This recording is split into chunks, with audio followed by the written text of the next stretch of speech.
Herzlich willkommen zu einem neuen Video. Heute zeige ich euch ein wirklich super schnelles und einfaches Rezept für Gnocchi mit Käse, Sahnesoße und Speck.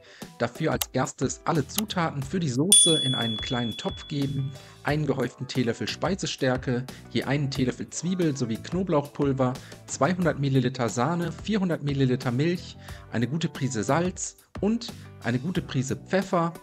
Dann alles einmal gut mit einem Schneebesen verrühren, bis sich alle Zutaten gleichmäßig verteilt haben, den Topf auf den Herd stellen, jetzt bei mittlerer Hitze erwärmen, unter ständigem Rühren zum Kochen bringen und dann kommt der geriebene Käse dazu. Insgesamt 150 Gramm geriebenen Gouda habe ich verwendet. Ihr könnt aber auch gerne einen ganz anderen Käse verwenden, das ist gar kein Problem.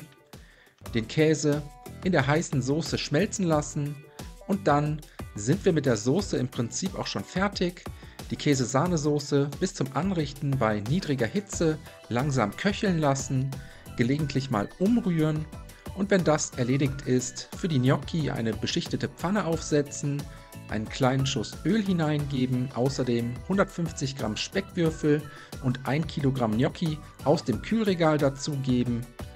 Und jetzt bei mittlerer bis hoher Hitze für ca. 7 bis 8 Minuten braun und knusprig anbraten, gelegentlich mal durchschwenken bzw. umrühren nicht vergessen.